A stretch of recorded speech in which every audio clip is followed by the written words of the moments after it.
how can we use these powerful tools like hypnosis, Ericksonian hypnosis, neurolinguistic programming, the Enneagram of personality, many branches of knowledge of the depth of our mind and soul, how can they be applied in the modern times to actually access our perception of our deeper identity? Because the main disease I find we are all afflicted by is confusing ourselves with this body. Yeah. And that misconception of our identity actually makes our whole life out of balance, spiritually speaking. Whereas the simple understanding and first-hand experience of our essence, rather than our body, can completely shift and make our life, sometimes from a hellish experience, into a blissful one. Welcome to Reborn to Live, a podcast in which we explore new ways of living and being consciously together to discover the deeper aspects of life, of ourselves, and of the future of humanity, so that we can reborn into a new era, into our highest version of ourselves, and experience this wonderful journey of life fully. Welcome everyone to another episode of the Reborn to Live podcast. Today we have a very exciting guest here, a person who has been a monk for almost 10 years or even more, and who has had a path in his life where he has explored communication as a way of self-mastery. So welcome, Anaconda. Nice to have you here. Thank you for hosting me. You're welcome. So before we go into understanding what this practice that you have developed over the course of your life really looks like, can you just briefly tell us, how did your path, how did you end up becoming a monk for so many years, and why did you left that, and how did that bring you into the path of using communication in such a profound way that you do? Okay.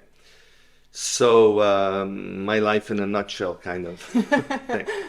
Well, let's say, I think what's most important about that is that I actually started really early in this lifetime to feel a little bit awkward about this very existence. I know it sounds a little crazy, but I was in a family of 5 brothers and sisters. I was the 4th, and some part of me was always a little perplexed observing how people went through life as if everything was normal.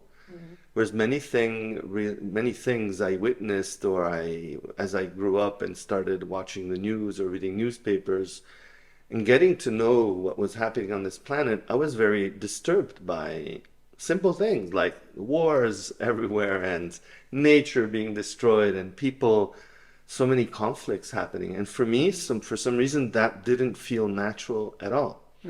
And what surprised me the most is that for most people, it seemed just normal. And so I didn't know if there was something wrong with me or if it was something wrong with the planet. I don't know. But that went on for a while, and it led for me to start inquiring in a real spiritual quest for meaning, for understanding. So it began with in the form of a deep interest in nature. So I was really passionate about biology, about understanding life, and I had lots of experiences in nature when I was very young. And then it turned into an interest for psychology. So I started reading about psychology when I was really young. And little at a time, it developed into trying to understand the deeper layers of our identity. So because also when you're looking for something, things are looking for you too. As Rumi, this famous poet, says, you are looking for God, but he's also looking for you. So you can meet in the middle. So we are assisted in our quest by things that happen to us. So when I was 12, I kind of bumped into a book, or this book came to me. It's called The Third Eye by Rampa, and it really awoken me. It has awoken me to the fact that all the things I was wondering about, the strange perceptions I had, and also little paranormal experiences, were actually not, I was not crazy, but there were many people in the world, and there were actually many philosophical traditions and spiritual traditions which for whom this was just normal. So I started going deep into studying Buddhism and practicing meditation and yoga and things like that. That's when I was about 12. And I started feeling that was really my main interest in life. So when I was 13, I asked my parents if I could go live in India. Because I saw pictures of India and yogis in the mountains, and it really felt like home. And I wanted to go back to that sense of really reconnecting to my deeper self and sense of meaning. Of course, my parents weren't favorable at the time. They said, yeah, you can do anything you want when you're 18. And that's what I did. When I turned 18, I joined an ashram of Bhakti Yoga, where I studied the Vedas. And also learned the sense of discipline, which was very difficult in the beginning because I was coming from a hippie kind of, Yeah. in the 80s. My life was a lot about having fun and different things that were not exactly in line with waking up in the morning at 3:30 and starting meditation practices from 4 a.m. till 8:30 every single day. So the beginning was like poison, was really difficult. But as I gradually adapted to the discipline, it became a doorway into literally to a sense of bliss and greater understanding of who we are, where we come from, what we're doing here, and also finding my place in this puzzle, understanding how did I want to go about giving meaning to my life in this planet and this time around, and it turned into what I'm doing now. So it became an interest in yoga, and through yoga I started, I'm trying to think what the main passages were. I became, when I was a monk still, I had heard about hypnosis for retrieving knowledge of our past lives. That really interested me. So I started studying that and practicing it. At that time I was traveling the world, so for 2 years I was traveling a lot, and every country I went in, and from India to Canada, America, different places, Europe, I was practicing past life regression on everybody I met, basically. I would propose this experience, and because it was extremely fascinating what the content of people's past life memories. Before that, for many years, I was studying the Vedas, so the ancient Indian literature about, the cosmos and reincarnation and everything. But to have a first-hand experience really in every human being I met, their own personal journey through centuries and millennia, gave me perspective of what's really going on this planet in this day and age. And that's really what opened my quest at a deeper level. So from teaching yoga and hypnotherapy when I opened a studio in Milano, then I went into researching more really into how hypnosis is a pathway for our own awakening and awareness. I was lucky enough to have a teacher of hypnosis who was actually a spiritual guide in his own way. So from the start, I learned hypnosis more as a tool for awakening and not so much in its clinical applications, although I studied that as well. But my interest was mainly how can we use these powerful tools like hypnosis, Ericksonian hypnosis, neurolinguistic programming, the Enneagram of personality, many branches of knowledge of the depth of our mind and soul. How can they be applied in the modern times to actually access our perception of our deeper identity? Because the main disease I find we are all afflicted by is confusing ourselves with this body. And that misconception of our identity actually makes our whole life out of balance, spiritually speaking. Whereas the simple understanding and first-hand experience of our essence, rather than our body, can completely shift and make our life sometimes from a hellish experience into a blissful one. And how do you see that? Because sometimes when speaking about like past lives and about hypnosis, going to that core, we also understand that there is no real core, but that there is a lot of experience that have been lived. And sometimes people say that knowing your past life can even be like something that blocks you from this present, like takes away energy from what you need to do in this present life. So how did you work with that so that it really benefited people? Yeah, well, that's a good question. And there's a lot of different approaches even to these themes. I don't think that exploring one's past lives nowadays, after having really explored it a lot, I don't see this anymore as a main avenue in by itself for awakening, as much as one of the many tools one can use. But it's all, to answer your question specifically, how can it be really useful and not something that further binds you into identifying not only with this lifetime, but even all your stories, all your narratives about you, who you were, and all these things. People get really caught up when they remain in an egoic approach. They get caught up by this lifetime and by past life identity. So it becomes even worse. Yeah. So how to bypass that is really about how you frame the experiences, about the perspective. So that's why I don't see the past life experience in by itself really, let's say, it doesn't guarantee any particular awakening. But if it's done within the context of a pathway of learning more about our the framework of our soul in this life, then it can be a very powerful tool to, for example, let go of patterns that are repetitive and that we can't explain. Why are we so stuck into some repetitive patterns of attachment or rejection? So where is it that we cannot be neutral? While past life regression can help to identify and release recurring patterns that are not helpful for a person's daily life, it is also an interesting way to reconnect to those lives in which we had started our spiritual quest.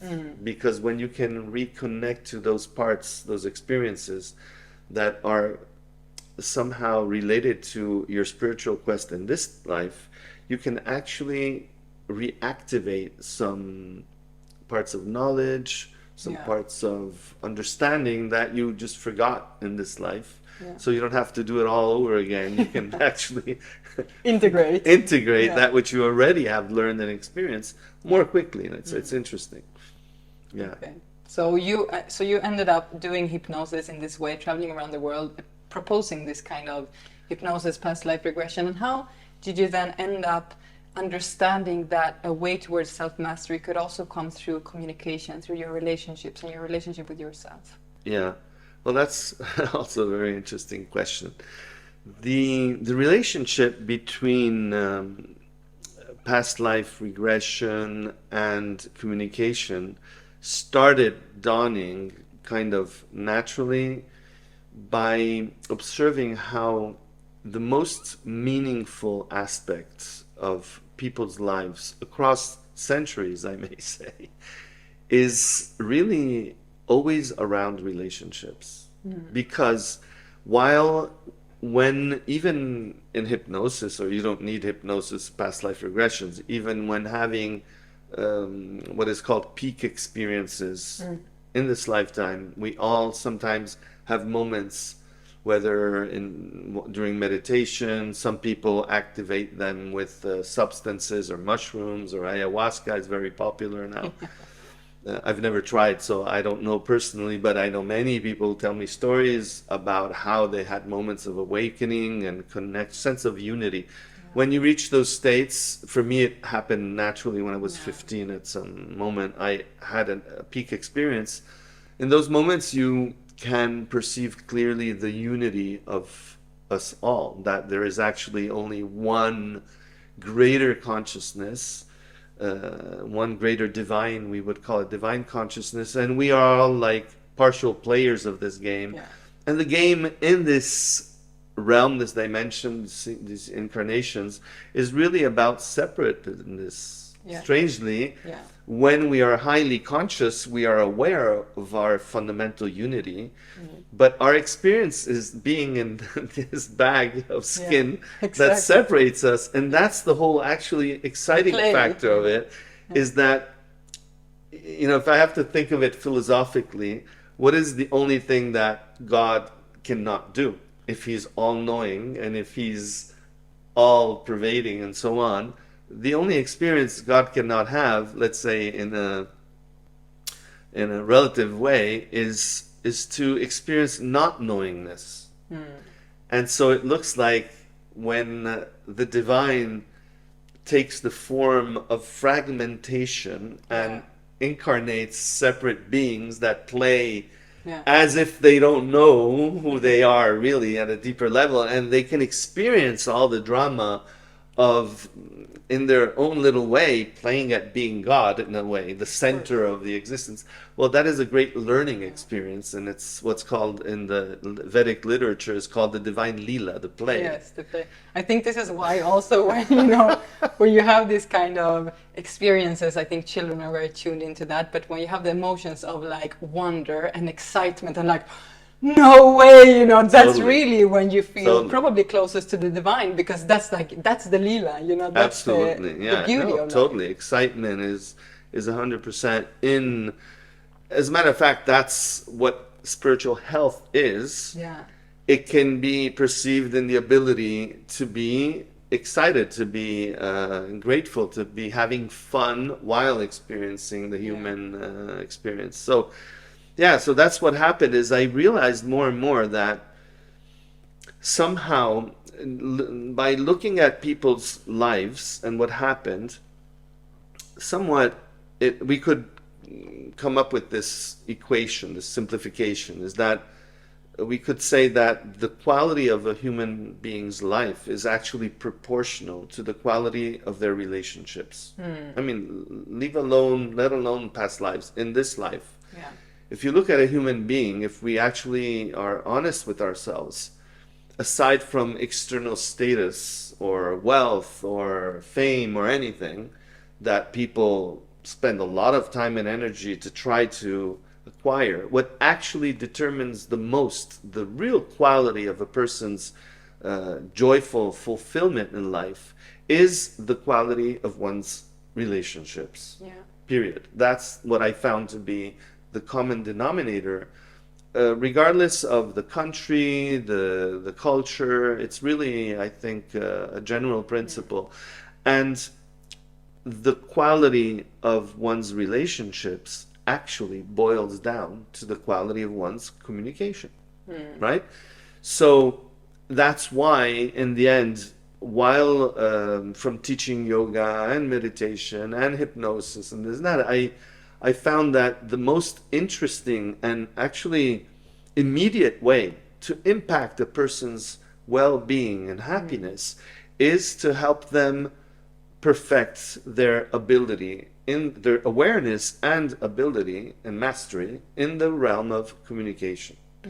And when we study communication, that's what I call the alchemy of communication, where alchemy refers to an evolutionary process, something that can evolve into knowledge and power in terms of ability and to choose and to create. So when we study alchemical communication, we break it up into 3 areas, which are related, but they're distinguished. And one is internal communication.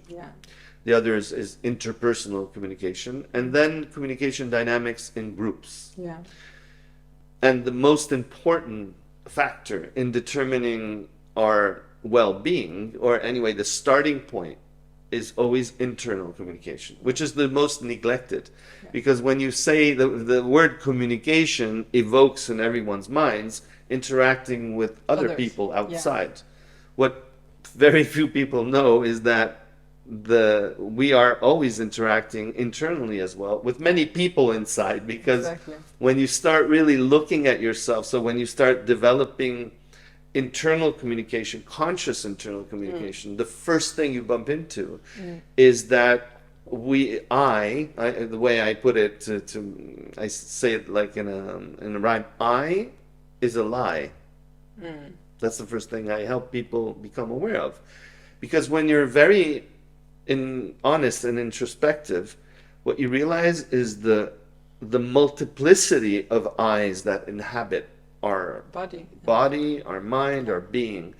And that's where the internal communication factor has to begin to create some kind of order, some kind of a higher awareness, so that then we can be deliberate and conscious and oriented in our interactions with others. Yeah. I would say that internal communication accounts for at least 90% Yeah.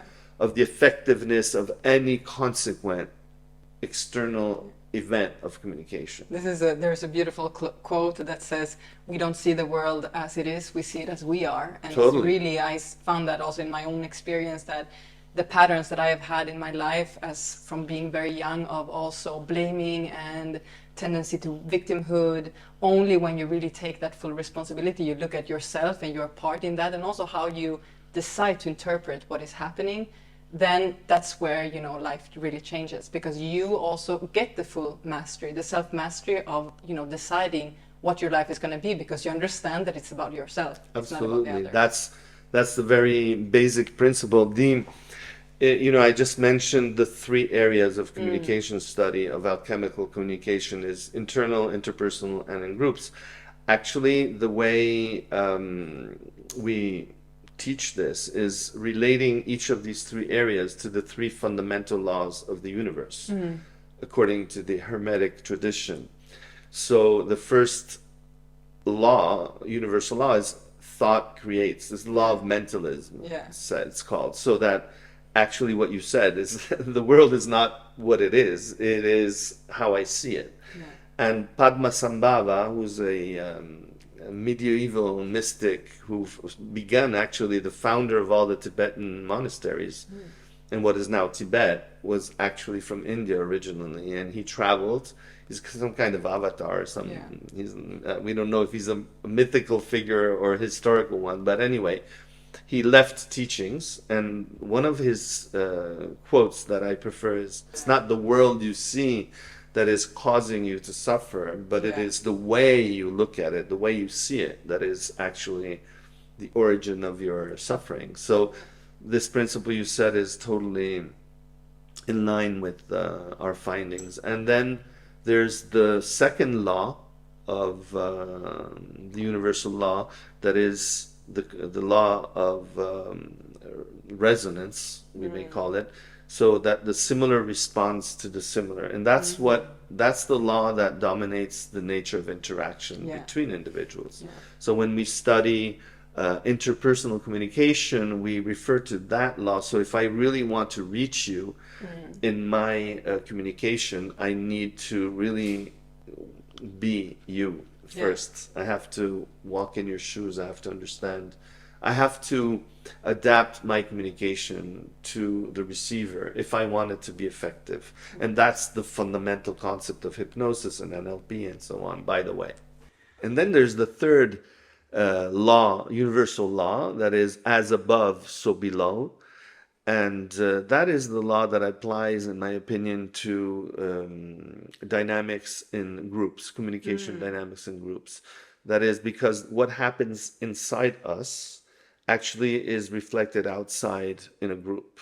A group will pretty much behave as an individual made of multiple selves or sub-personalities, that if they are in a harmonic order, or they are in a relationship that is governed by a harmonious meaning, then it behaves in a certain way. It reaches a higher level of complexity, and it produces a much higher level of satisfaction of all the parts involved. Yeah. So the same happens in groups.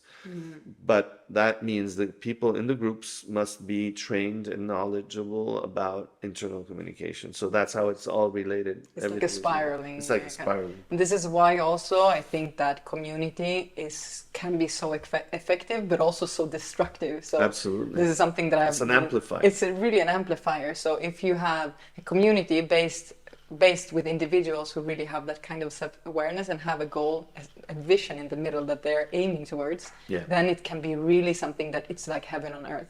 If you have a group that doesn't really have that, or that it's quite poor, the qualities aren't that high in those individuals, then it's hell on earth, because you're only, replicating Everyone's the trying lack. to. Exactly, the lack that you have inside. Totally, yeah. That's exactly how I see it.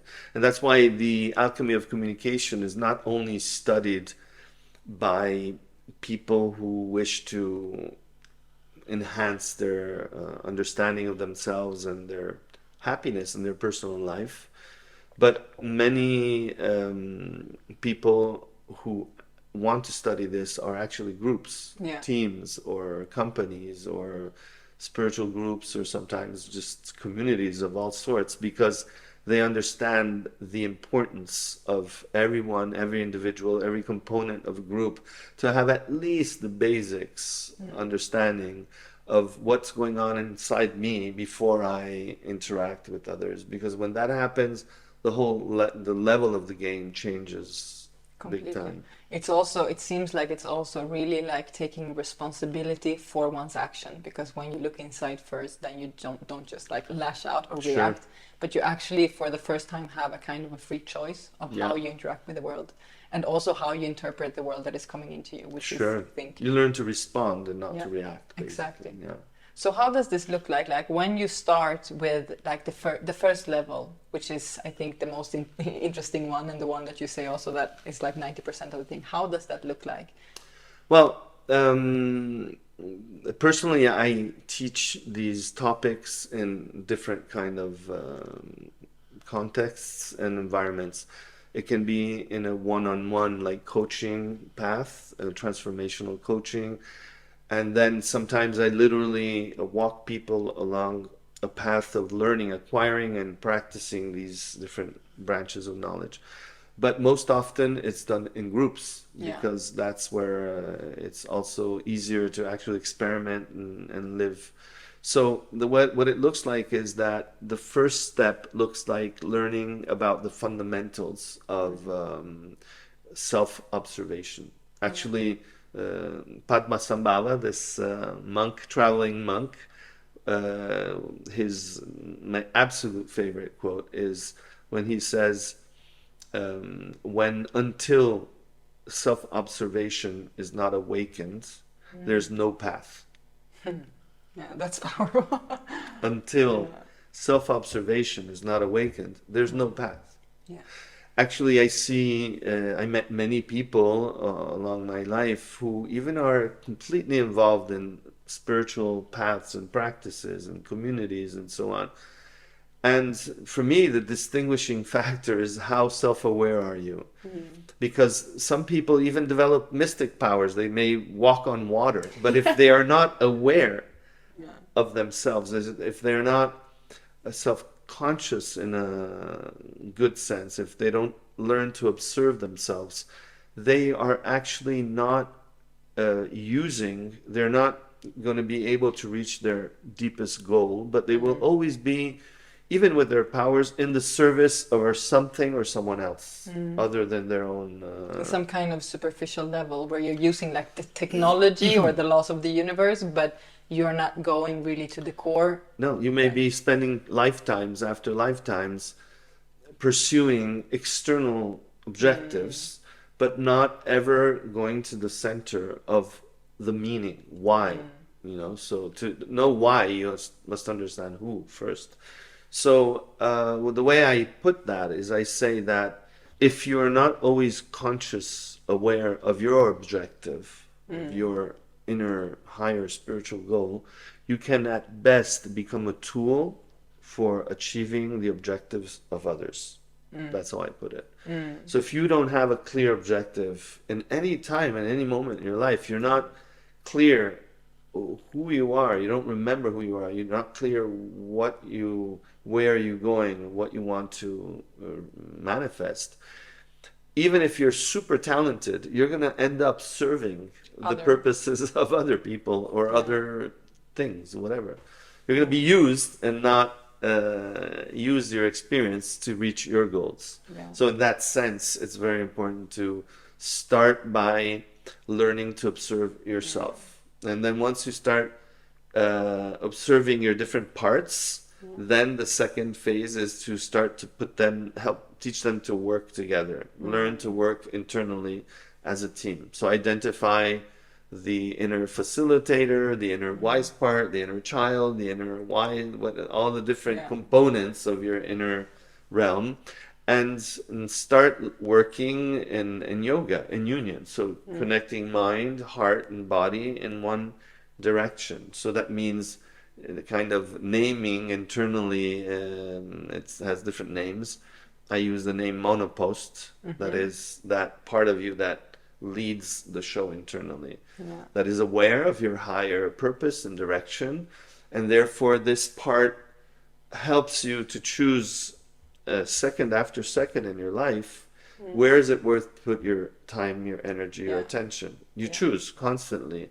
And so you may choose not to respond even to situations which are soliciting you, but you don't feel that putting energy or time or attention in that given effort or relationship or situation does not serve your higher purpose. So you learn to really follow through things that are really meaningful for you, and to drop and let go of things that happen but are not really fulfilling your goal. And that means in all areas of your life.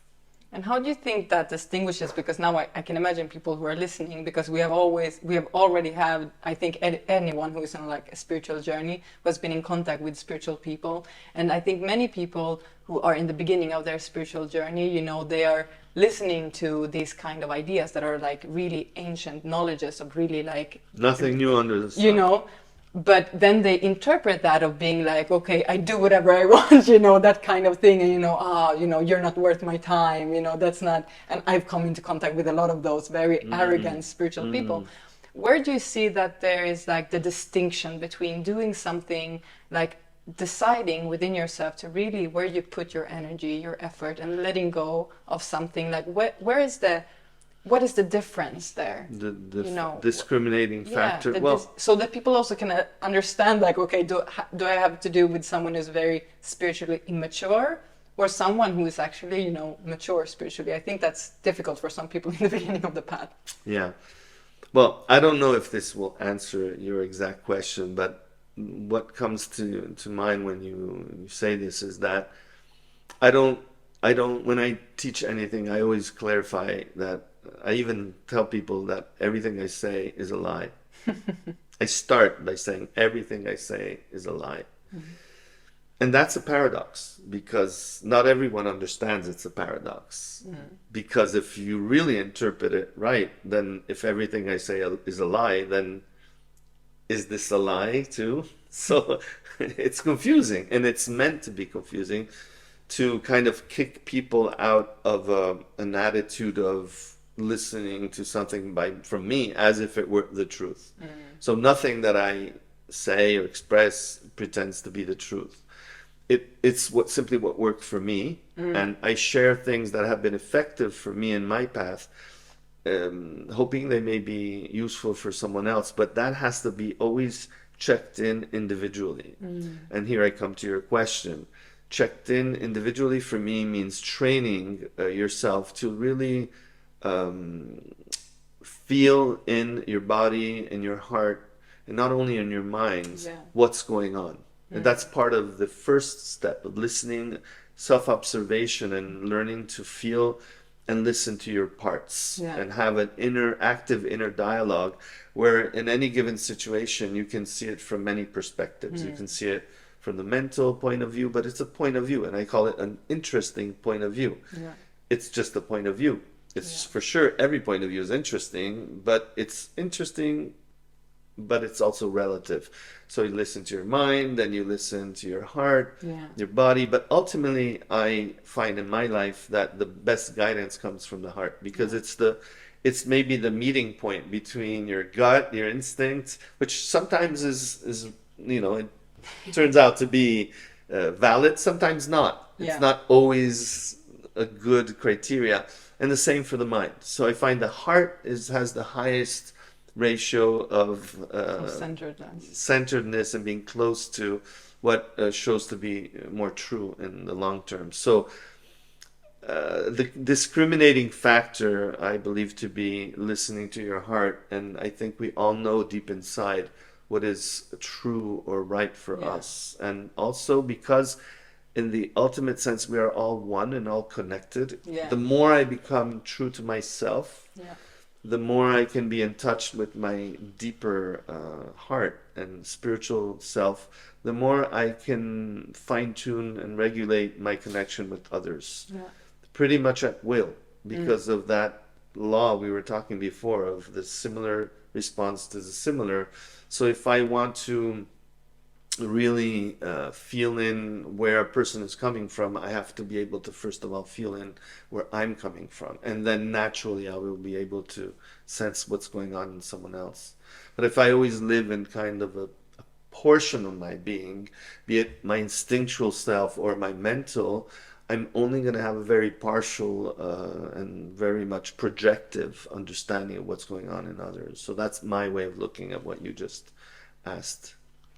I think that in regards of what you just said, also in that I think that when we start really looking inside of ourselves and we start to do a work and we also understand that it all comes from us, we also arrive at a certain point that we are not only responsible for, you know, how we are perceiving things, but we are also responsible for, you know, everything. That means also, you know, our relationships. So in that sense, we naturally become responsible for also how we respond to other people and trying to create as little suffering as possible. That does not mean that we are responsible for how people take what we are giving to them, but always, you know, trying to harmonize everything in our life. This is what I see also after, since I've been also in this path for a couple of years, when I fine tune into my heart, there is very few times where there's a, you know, not a harmonious situation with the people around me, but also with everything around me. And having a small child, you see that like really, you know, when I'm like in my heart, and even if she is, you know, throwing tantrums or, you know, or projecting, because it's normal from a 3-year-old point of view, if I am not in tune with my heart, then, you know, I can really feel that as something that really annoys me. And it's not always the possibility to tune into the heart, but when I feel that, when I do that, it doesn't even affect me. And I can respond to her and mirror her in a way that she very rapidly then just stops, because she feels that she's getting the nourishment that she was looking for in that, even if immature, you know, asking for it. And so I think that also really tuning with the heart, I really resonate with that. Yeah, totally. And I would add the way I look at this from the alchemy of communication point of view, because now you made an example of child, but I believe most adults, if not all of us adults, so-called adults, are actually children at heart, pretending to be grown-ups. Yes. So I think this principle applies also in ordinary relationships among adults. That the is adult tantrum. exactly. Yes, because we live in a whole world of projections, and what I personally find effective is to always what Gurdjieff would call self-remembrance, and I translate personally this into the ability to always maintain perspective with a part of you. It's called divided attention, technically. In the first stages of the alchemy of communication, you learn the basics of self-observation, which are to learn divided attention. That is, a part of me is, and this is a very important sentence or a pronoun. I suggest to substitute I with a part of me. Okay, because it's a technique to actually train your mind to remember of your multiplicity, and that I is a lie. Because if you use this in everyday life, when opportuno, when it's the Italian words, when it's adequate, when adequate, yes, when adequate, you say a part of me instead of I. It is actually a very effective way to remind yourself, and also sometimes the other person, that you're coming from a place of having mixed feelings sometimes. Exactly. But this mixed feelings is one aspect of it, and another is that you are training your attention to be divided in a part of you being involved in whatever you're doing externally, and another part of you observing yourself in the dynamic. So this form of split attention is a training that you do initially, and then it becomes second nature.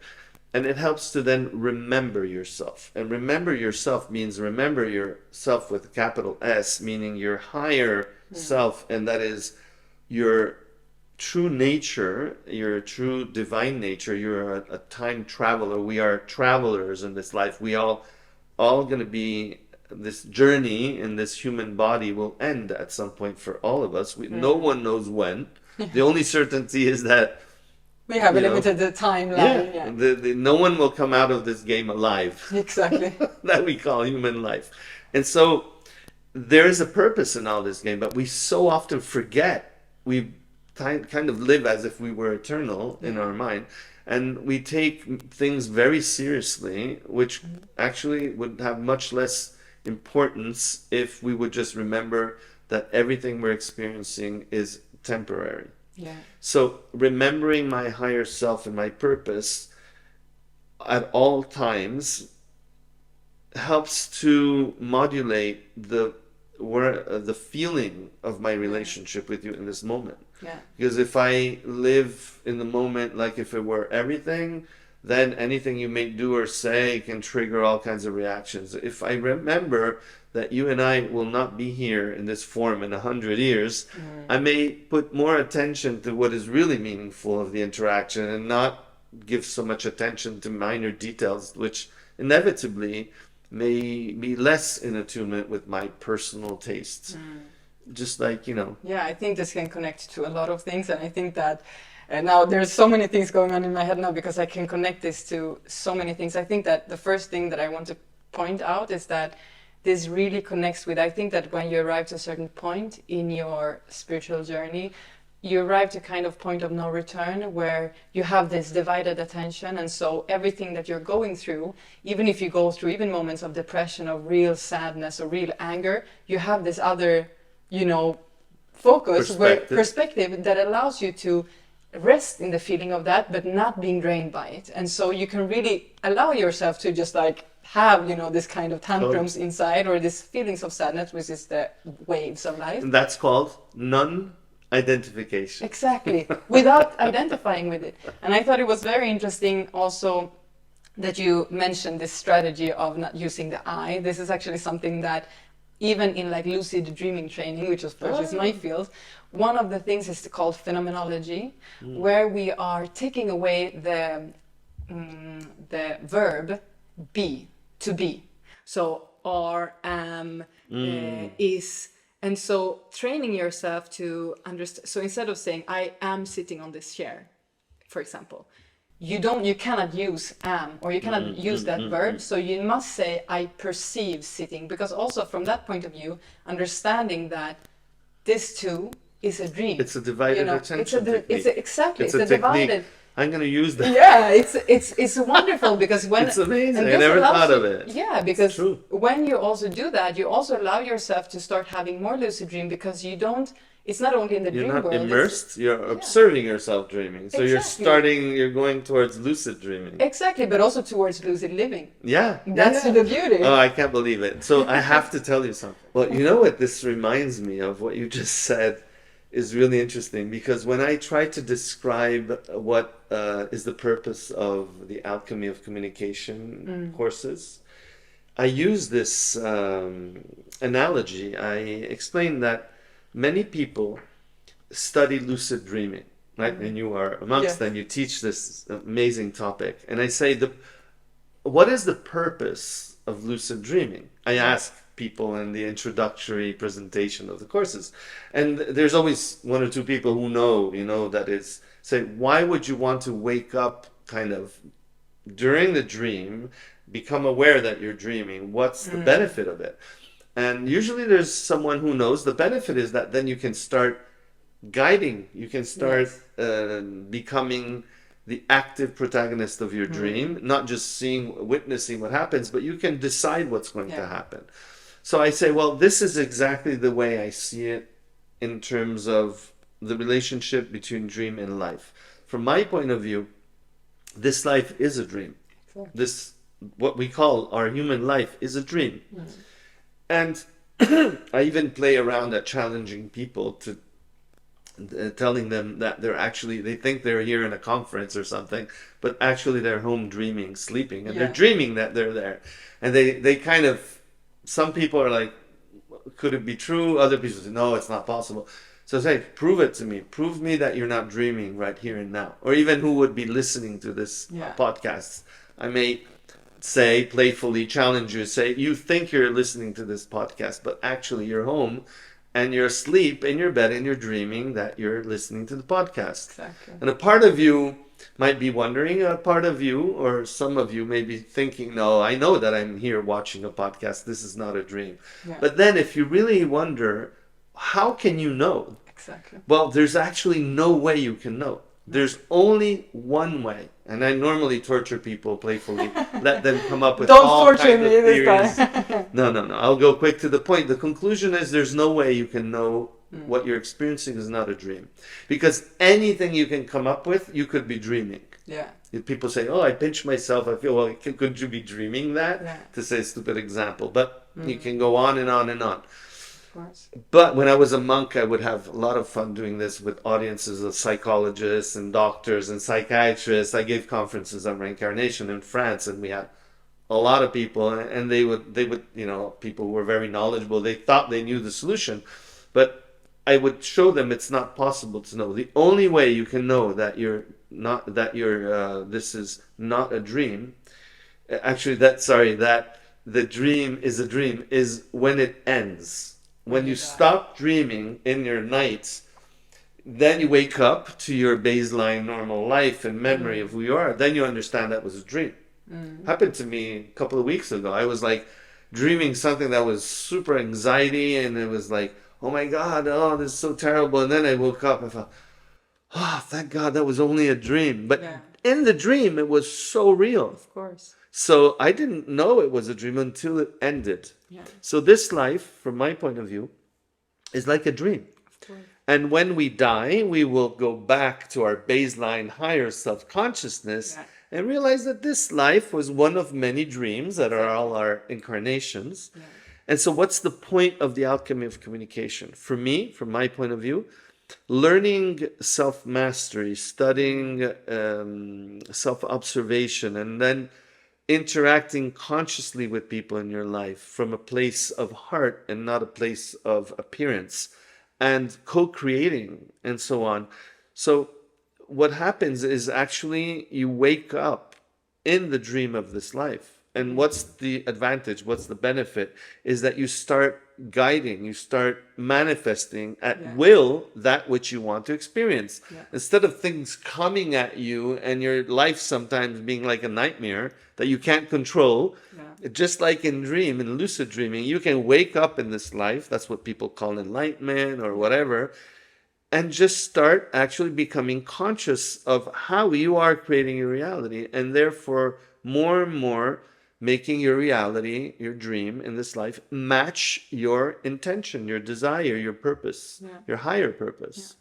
So this, for me, is a very good metaphor of what alchemy of communication is and what is its purpose. I think it's so interesting how also seeing these different, that there's so many different tools towards you can reach the same kind of level. Also because the Tibetans, they speak about something very similar. They have the yoga of dream and sleep, where they practice lucid dreaming to reach enlightenment. Wow. So they really say that the highest within the dream, to become enlightened, means to have like a lucid dreaming experience. And so they are actually practicing lucid dreaming to become enlightened faster within this life, and also to prepare for the moment of death. And this is also connected to what you're saying of waking up in this life, because they recognize that when we wake up from this life, which means when we're dying, we have a window, a huge opportunity of enlightenment, because we're in contact with something that is so raw and real. They call it the natural light. And if we can stay conscious in that moment, we can become enlightened. So if you don't reach enlightenment in this life,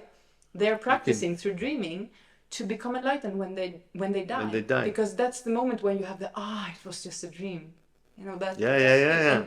To makes total sense. Don't just like flow away unconsciously in that continuing to dreaming, because that's what happens otherwise. Yeah.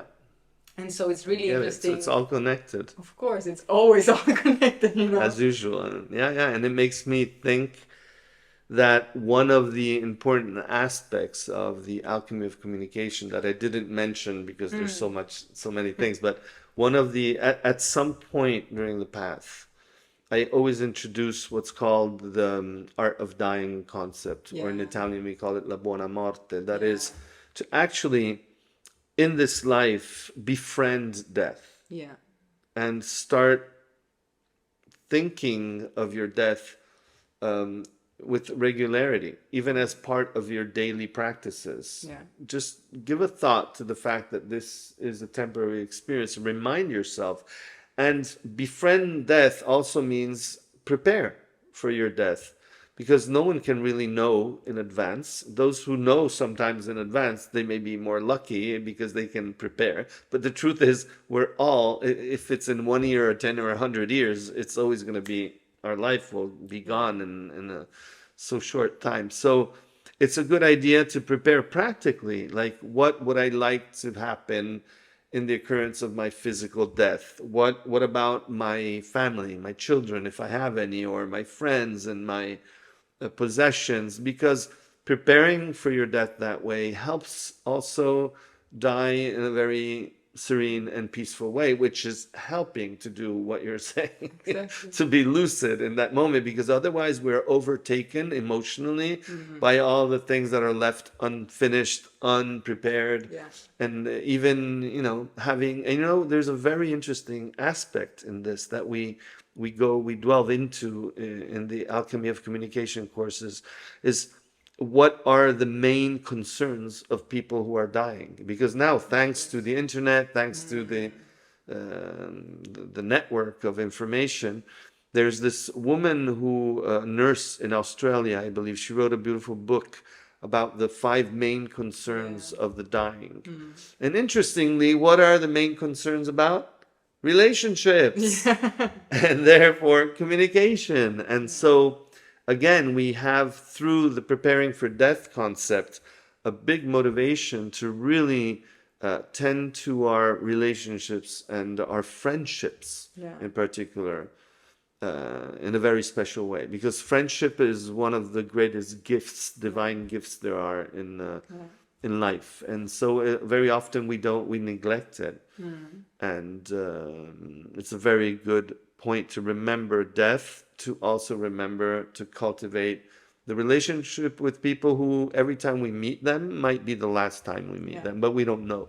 So sometimes we leave things a little, Unsorted. yeah, exactly. So it's good to always have a good relationship with everybody, and when something is not in a good place, to clear it up and take the time to clear it up as soon as possible, because that will give us energy instead of taking away energy when we most need it. Yeah. This is also something where learning how to die really means learning how to live, because Exactly. you wake up, Totally. to the understanding of, okay, it's not infinite, and so how do I want to spend? And that's why I think that time, attention is really the biggest currency that we have today. Yes. We think that, money is the currency, no, your time. Yeah. And how because that's the things, and most of the things are for free. That's also, True. but that's, the only thing that we don't have unlimited things of. Absolutely, yeah. And you just said a very important point, that thinking often of our death may seem a little bit macabre, to people, but actually the point of thinking of death is really to live more consciously, more fulfillingly. Yeah. That is the effect of thinking of death. Most people try not to think of death and are scared of talking. It seems very strange to talk about death. Whereas speaking of death should become very normal and natural. Not all day, but I mean enough to remind ourselves of the real nature of this, what we call reality, you know. This is where I think also that the community now, also in Damanhur, our community, where there is a big emphasis, especially in the last period, of the path of death and the path of really dying well, and of this huge preparation. And I think that when you have a group context or community now in our in our everyday life, that where there is like a common ground, where everyone is working towards those goals, everyone knows how important it is. It helps so much, because then as you said, also the group, the collective awareness really Totally. goes up. And so you're not, because this is something that I think that many people who are listening, and me myself, before coming into context with people who were spiritually aware, you crave these conversations, you crave this kind of also energetical exchanges with people who are at a certain level. And you just have people who say, oh, well, I don't care about that, don't speak to me about that, or just are completely invested their time in something that you don't feel meaningful anymore. You don't feel that it nurtures you. You don't feel that it allows you to grow. And so that's why I think we're community or groups, Yeah. that can be, doesn't mean to be an eco village in the No. countryside, even though, the aspect of growing your food is beautiful. It can even, be just group context, your workplace, but where you establish a common ground so that you grow together. Because that's, I remember you mentioned some days ago when we were speaking that the effect is like multiplied. It's not... Yes, the group factor is crucial in our development, and also in the speed of our development. Because, for example, in the third area of the alchemy of communication, the group area, what we notice is that when you have a group of people working together with the same aim, there's some kind of spiritual mathematics that comes into play. So the energy available for the growth of each individual is not anymore the sum of the participants in a group, but it becomes the square of the number of people. So if you have like 5 people who are united at heart at aiming at a particular objective, actually the energy in the form of synchronicity that becomes available is not 5, but it's 25, the square of 5. That means that each participant in 1 month of practicing together some whatever thing they do to reach a certain aim, in 1 month they will be where they would otherwise be in 5 months if they were alone to pursue that same objective. So on a very practical terms, that means that the group dynamic, the group fields, if oriented through sharing at a heart level the same values, the same objectives, can really speed up all of these things we've been talking about: awakening and preparing for death in a spiritually wise way, and so on and so forth. So group is a crucial factor in the whole game. And I know that you mentioned also having like a common center, like in order for the group to really work, you always in your group sessions, you allow the group to set like what is the common goal of the group. Why is this so important? Well, the common goal is important in a group because it's what actually defines the group. The group itself, at least in the work we do, that's why we call it harmonic circle, is that this multiplication effect is actually the creation of the intentional creation of an egregore or a morphogenetic fields, where the frequency of the group itself is defined by the common denominator, which is the center of the circle. It's what really the intention, the higher intention that all participants share. And what is the higher intention in our case, in our group?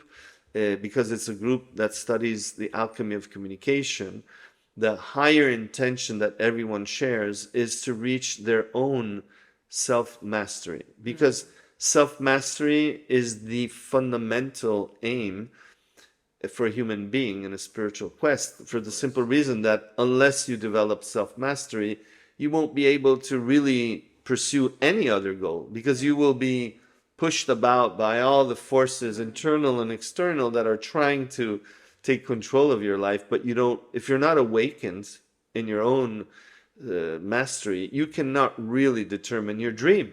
So you're actually living other people's dreams, basically.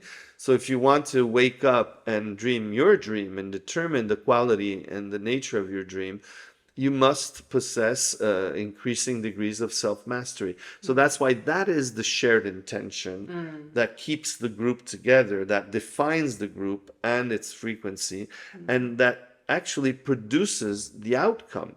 Because if I pursue my self-mastery alone, I can only reach a certain level of intensity in my path. But if I'm sharing this path with you, Yeah. all of a sudden it's not 1+1, it literally becomes 4, because I have my own introspection, I have your mirror, then I have what we create together. I mean, it's so much more information and complexity. Imagine in a group, normally the harmonic circle groups are between 16 and 24 people, depending on the areas in the world where they happen. So imagine how many mirrors each one of us has to perceive ourselves and to also test our Others, progress. that Yeah, are consciously doing the same work. exactly. Do you think It's that this is amazing. the reason also to why, if you see in almost all spiritual lineages, there have always been a focus, even in those lineages that are very individual, like a monk lineage where you meditate, but they are always done in group. You have monasteries or you have communities, you have these Absolutely. spaces where people are coming together to like amplify the effects. Yeah. And this reminds me of the question that was asked to Krishnamurti. Uh, he was asked once by a student who said, if Buddha were to reincarnate in the 21st century or in the 20th century, what form would he take? How would he come? Like as who? What do you look like? And so Krishnamurti thought about it a little while. Then he said, well, I think that if Buddha were to reincarnate in this century, he would come in the form of a community. Yeah, exactly. And I Which is think very even the Dalai interesting. Lama also said something like that. So many spiritual teachers are really speaking Yeah. about the collective Especially awareness. in the age we are in now, because in previous rounds in the Pisces era, it was very much about individual achievement, enlightenment. And that's one of the things I found interesting in doing reincarnation research, because I found that almost everybody walking on Earth has had some life in which they reached really high levels. And then I was wondering, why are they still here? Why don't they get out of the wheel of samsara? And the interesting thing I find is that in this era, in this lifetime, the real challenge is not individual enlightenment anymore, which, by the way, Falco said is an hallucination. There's no such a thing Yeah, as exactly. individual enlightenment, because we exist spiritually as a collective. Of course, yeah. So in this day and age, the real challenge is to reach this awakening collectively. Yeah. So it's naturally by clusters and increasing clusters of enlightened groups and communities that this process is happening on Earth. So that's, Being I believe, the too. age of Aquarius or approaching or being, there are different ways to calculate, but it's all about community, Absolutely. the Group. collective. Yeah, I believe so too. There's Conversation one thing is- that you asked Yeah? me when we were talking the other day that I think would be interesting for someone listening. If I were listening, I would be interested to know. It is what are, if someone listening to the podcast wanted to apply Exactly. something This in is their life. This is where I was going. Okay, so I'll let you go there. No, please, you answer. No, you because answer I think my that's question. really interesting. It was a very thoughtful question.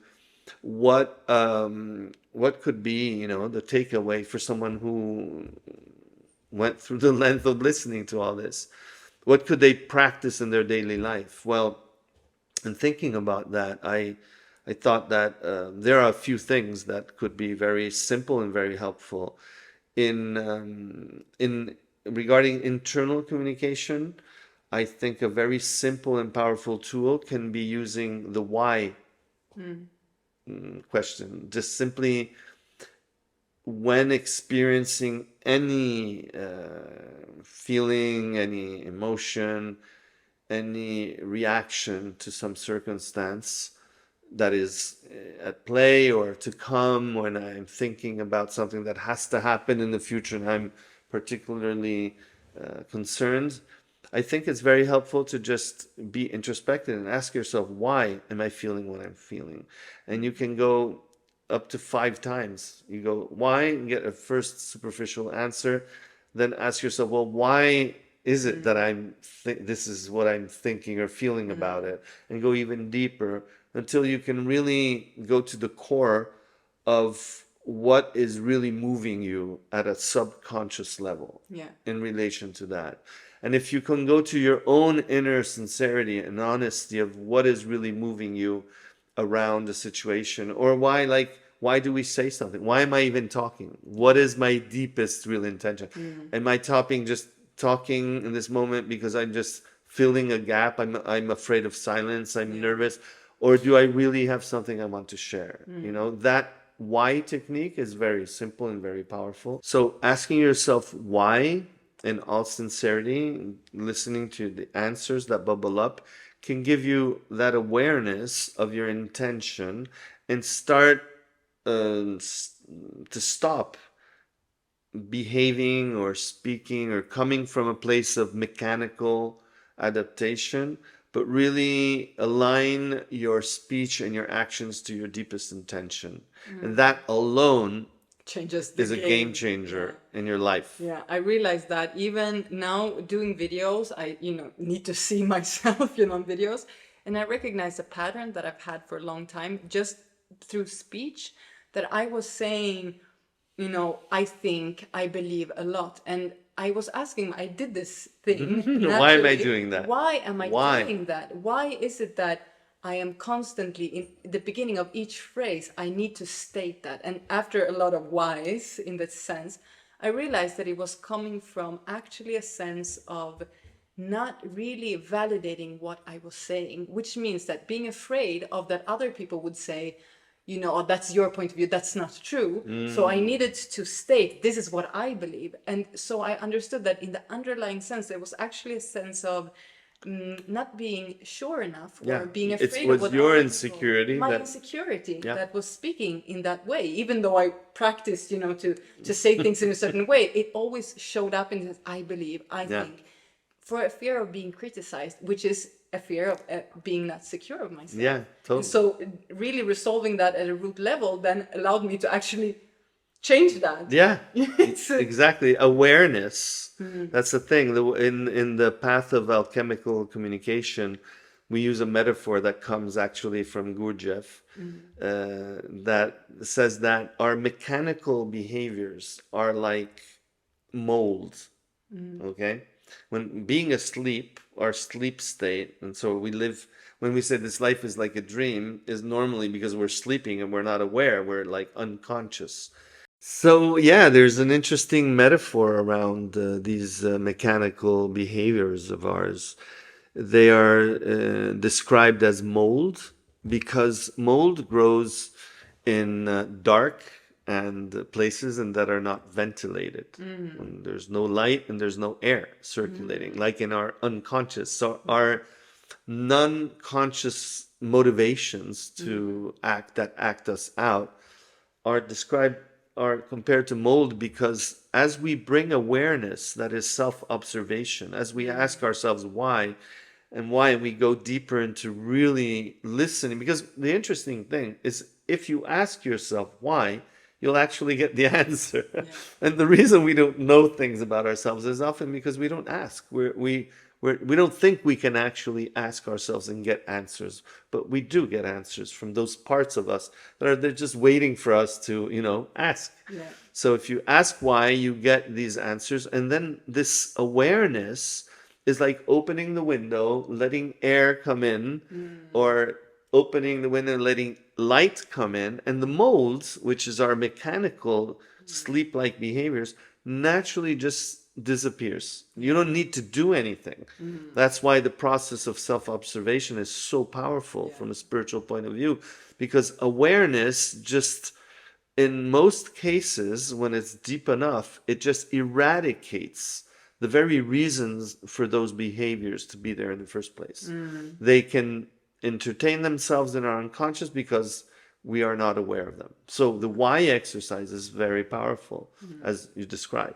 And I think it's very interesting. You were mentioning mold, and we're speaking about also the communication, our relationships. When you have a fruit that has mold, and you put a good fruit next to it, the mold starts like going on. It's contagious, and that's really what's happening in relationships. Yeah. Totally. That's why also strengthening the fact that if you're in contact with people who are toxic or who are not.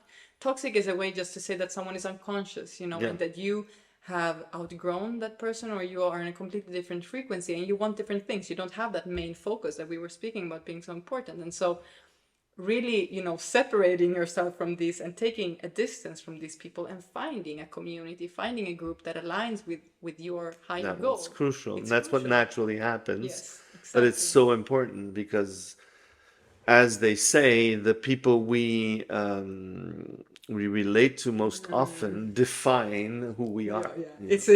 yeah. There's this other saying: Five. if you want to know a Oh, person, look at their friends. yeah, yeah, What yeah, who are the people that they are, yeah, yeah. hanging out You with? become like the people you're Yes, hanging out with. yes. Totally, That's yeah. also, the mirroring aspect, the similar response to similar. Totally, Yeah. totally.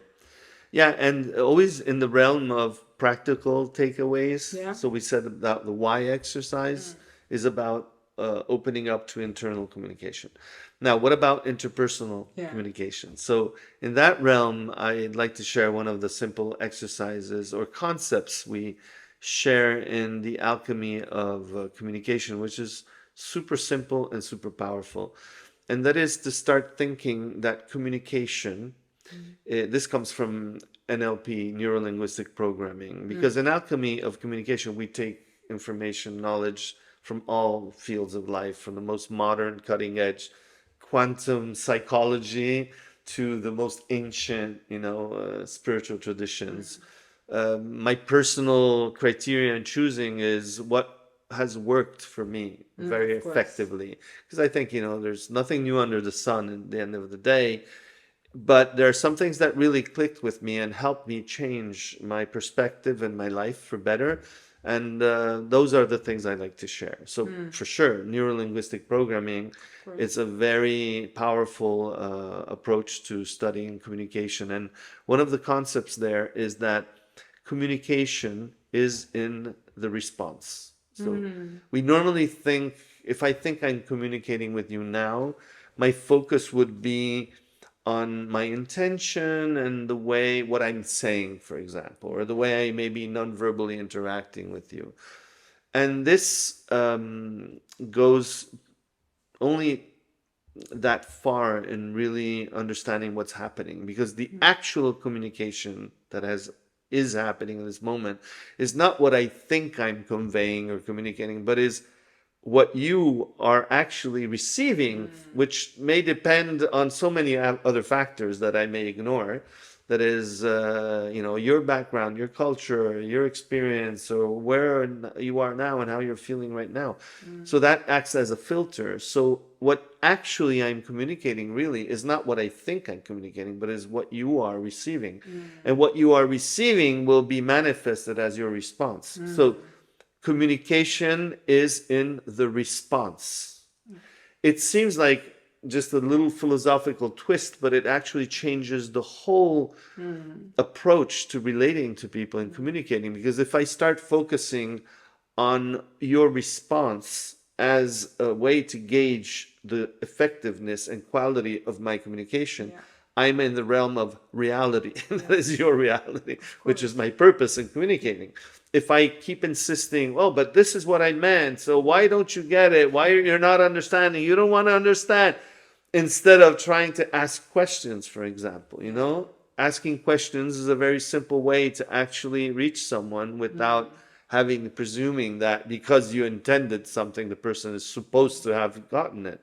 So it's a simple other twist. So the way to remember this is communication is in the response. Okay? Which also takes it back to the level that we have a responsibility, not only for ourselves, but we have also a responsibility of how that plays out for others, for the environment in one-to-one encounters, which I think is going back to like my responsibility is the key factor that is then actually transformed from something of like sweating, like, oh my gosh, my responsibility, to a self-empowerment and self-mastery. Because Definitely. you can really see if the environment is mirrors of us, if we are effective in what we are trying to convey, if we have a clear clarity inside of us, that will be responded also in our environment. Yes, that's one point of it. The other thing is flexibility. That is, I need to learn to be flexible and thoughtful and open to change my approach so that I would get the results I want, the response I want. So sometimes the ability to communicate effectively depends on my ability to use different approaches. Whereas if I'm stuck in one rigid way of one pattern, then in many cases I won't be effective, and I'll be blaming the other people for not being understanding what I mean. Yeah. Whereas actually it's on me to change my approach so that I get the desired results. So And that yes, flexibility comes about also as a result of actually not identifying with exactly, yourself. Because 100%. you know, Totally. the non-identification process, it allows you to be, you know, also to play with that. Yes, yes. So- Non-identification is key Yeah.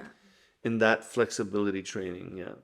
Okay. So I think that we have a wrap up. We have given the people, we have spoken Tools. about the tools that they can apply directly, but also, you know, the philosophical background of how to really use communication in your life to reach this level of self-mastery, how to grow spiritually, and all the other, you know, spiritual anecdotes that we have brought in, the dreaming, the practice of death. So I think there's a lot, There's a lot. a lot of richness. Yeah, here. yeah. So thank you for coming on to the podcast. Thank you And for I will hosting leave me. in the bio or in the description the contacts of you also if Okay. people are interested sure. in what this really looks like and perhaps want to bring it to their group, to their community or whatever. So thank you so much.